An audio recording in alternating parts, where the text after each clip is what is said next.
everyone, this is Anna-Karin from Layers of Ink, and I'm happy to be back with you with another video tutorial. Recently I showed you how I made the tags for my December countdown calendar. I'll put the link below, and these tags now go in as journaling tags into my December daily journal. I really like Ali Edwards' idea of documenting every day of December, and it's a nice memory for the children to have as well, and for myself.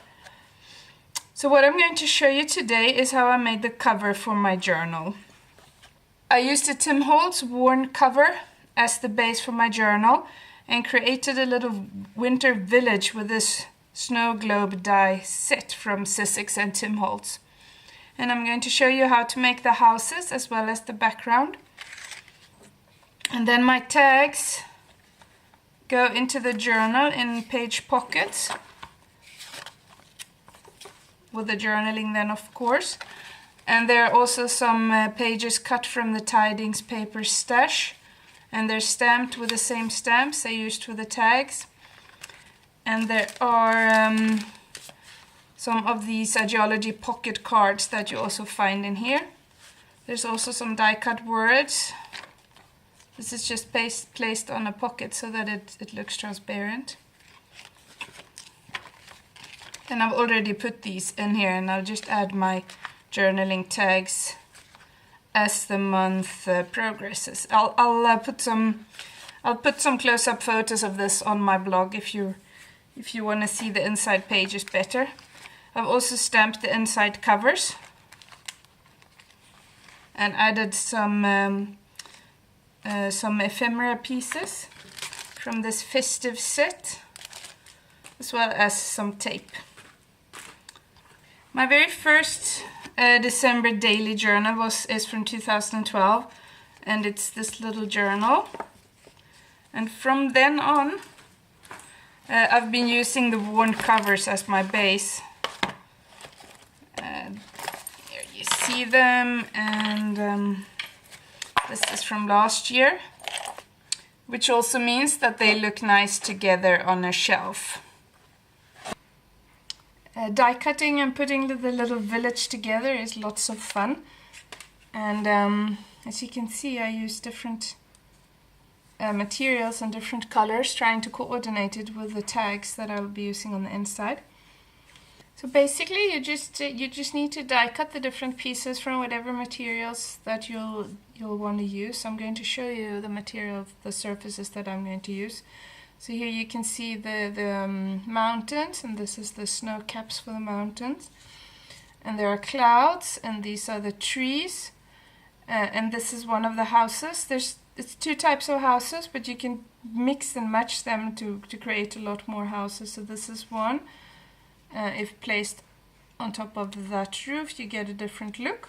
So this is the back of the house, and that one will go in the front, where it also die cuts the door and the windows. And this is a taller building, which has two parts that will makes up the two floors with the windows, and then one roof part. I forgot this die upstairs, so this is the actual die cut paper piece. And there are also these two, which you'll use to die cut the pieces to put behind the windows, to make it look as if a light is shining out of the windows. Alright, so I die cut my pieces from various types of surfaces. I used the Sizzix paper leather sheets, which is a very durable and sturdy surface. As you can see, you can bend it, and it takes ink beautifully. You could also use white and black cardstock instead. And I used Tim Holtz fabric surface. When die cutting from this, it's always best to adhere it to a thin piece of cardstock first. The clouds were die cut from white wool felt. And I used Tim Holtz wood grain embossed paper from Ranger.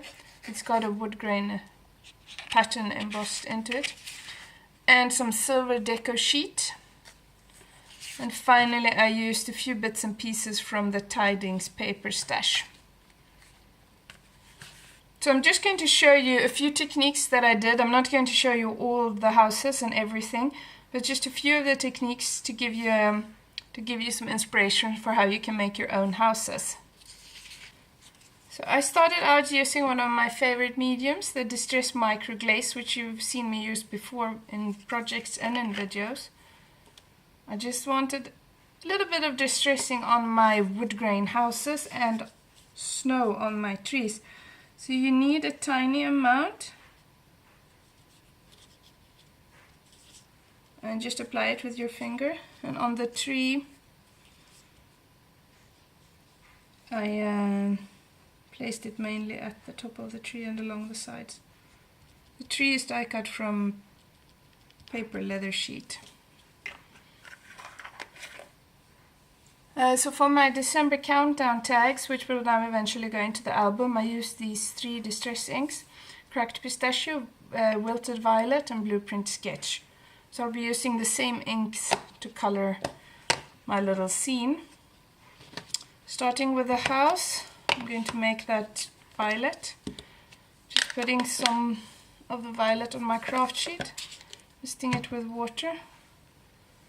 And then I'll press the house into the ink. And as you can see, the areas where I put the micro glaze, they resist the ink and remain white. There's another example of a house that's already dry. I'll be coloring the tree with Blueprint Sketch. And you just do the same thing.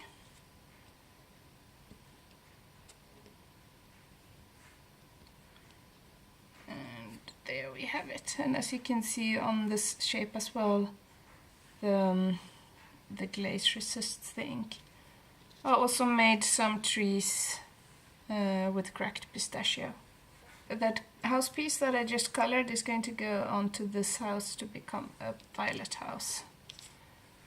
But I also made a tall house with Cracked Pistachio. And in this case I didn't even smear it on the craft sheet, I just colored the die cut piece, which is also die cut from paper leather, directly on my ink pad. There we go. And that one has a roof colored with hickory smoke in the same way. The mountains were die cut from blue fabric, which was first adhered to cardstock to make it easier to die cut them, and the snowy caps were die cut from white leather sheet. And to add an additional element of snow, I used Distress Grit Paste.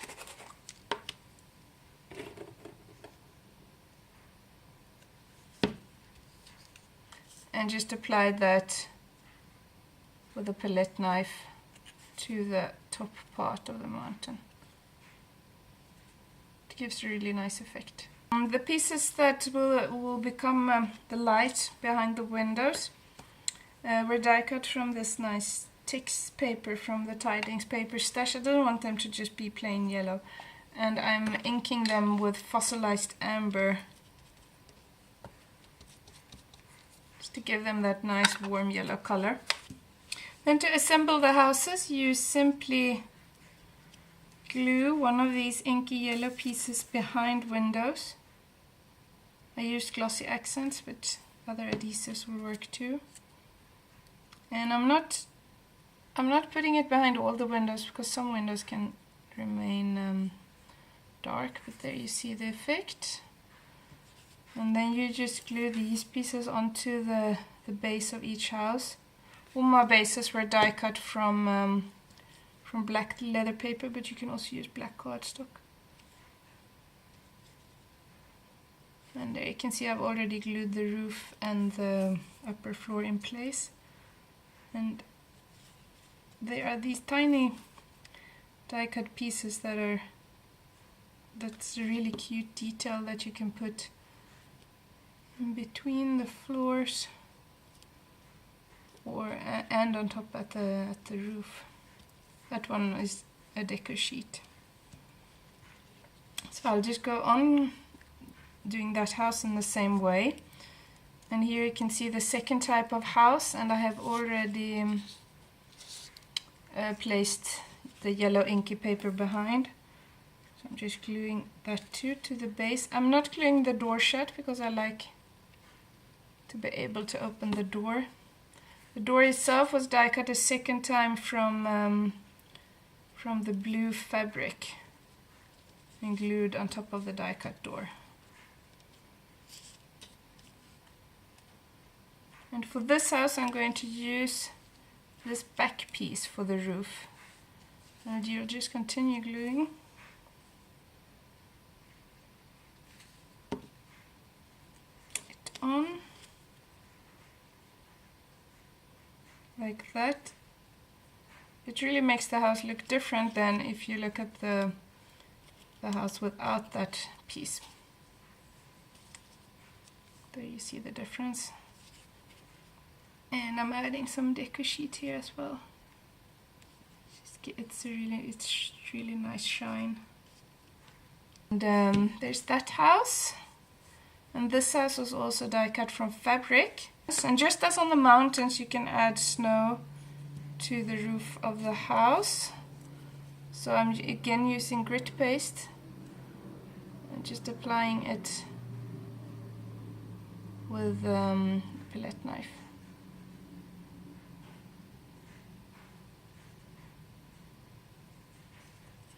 There we go. And as you can see, I did the same on these houses, and I'll continue on that house too. The clouds were die cut from wool felt and deco sheet, and I'll just glue the wool felt to the deco sheet to give it a shiny glittery shadow like that.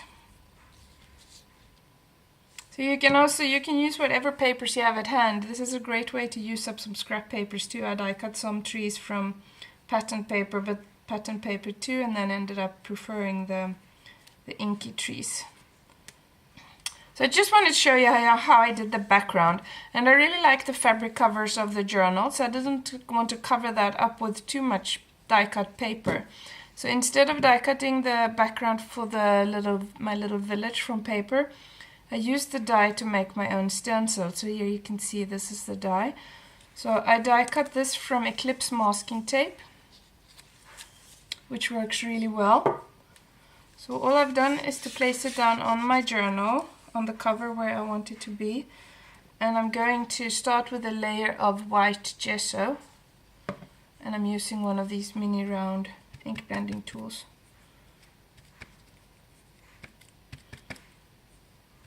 I don't want too much gesso on my tool. For the center of the area, I don't really need to be careful. I just don't want the gesso to seep in around the edges.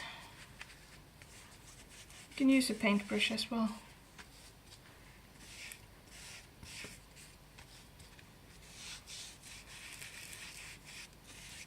So there you go, and then I'm just continuing adding on some more gesso, and you can let it dry. It's better if you let it dry in between.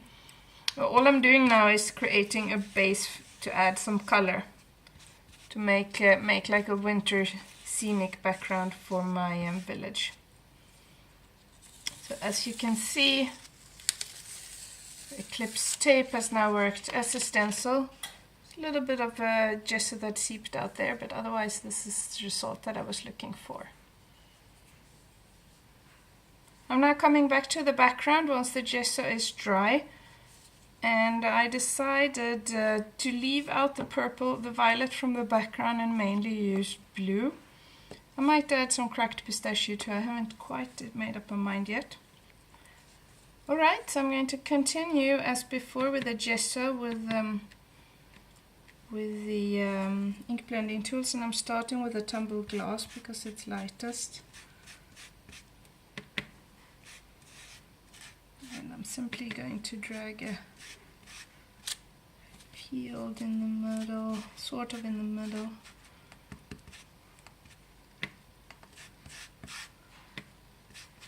With the tumbled glass. I think I'm going to add some cracked pistachio too. Putting a little cracked pistachio down there.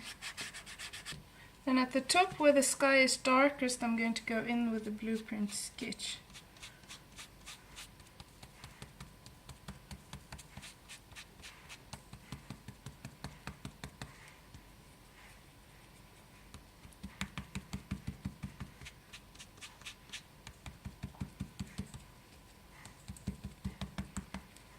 Making it darkest at the very top.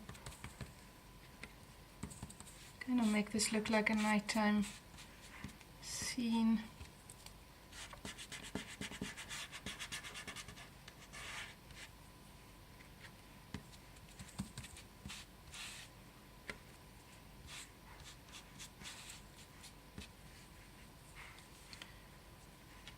Just to make it blend better. Adding a little tumbled glass again.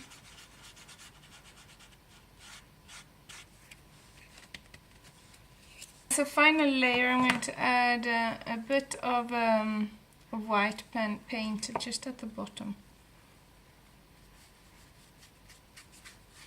You could continue with the ink blending tool. Just decided to use a brush instead.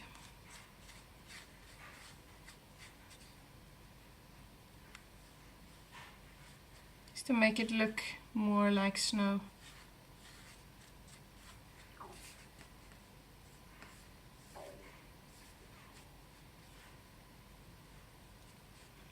There we go. Now I'm going to leave this to dry a bit longer.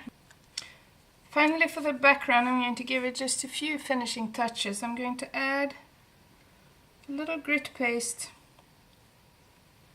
at the base. It's not too much because I still want to glue my houses on top. So I don't want this to be too thick. I might add some later after I've added the houses too. It just gives it that snowy look. And because I also want snow falling from the sky, I'm going to splatter some white paint onto the background. I'm using picket fence and a distress splatter brush. So I'm just picking the paint up with a brush. As you might not see what I'm doing, what I'll do is that I'm flicking the bristles of the brush. Like this.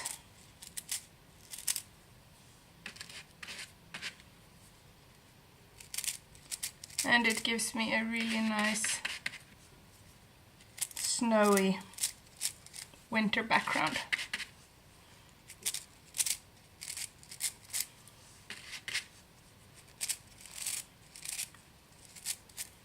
And now I can remove my mask. And there we have it. Ready to build my little village. So when everything is done, all you need to do is to glue the shapes and layer them down and create your little winter scene. I put the mountains in the background and then layered on the houses and the trees. My cover also has a die-cut word, a stamped December calendar, and some metallic ideology pieces. And you can of course also use these techniques on a card or a tag or a scrapbooking layout or maybe on a canvas. And then all you need to do is to tie the ring, attach your ring binder somehow. I tied mine with linen ribbon and added some ideology pieces here to the ribbon. There's a deer which I drilled a hole through so that I could put a jump ring in it. A key, there's a little pine cone, a heart charm, and a snowflake. I really hope you enjoyed this tutorial and thank you so much for watching. And remember, you can always find more inspiration on my blog Layers of Ink. Happy crafting! Bye!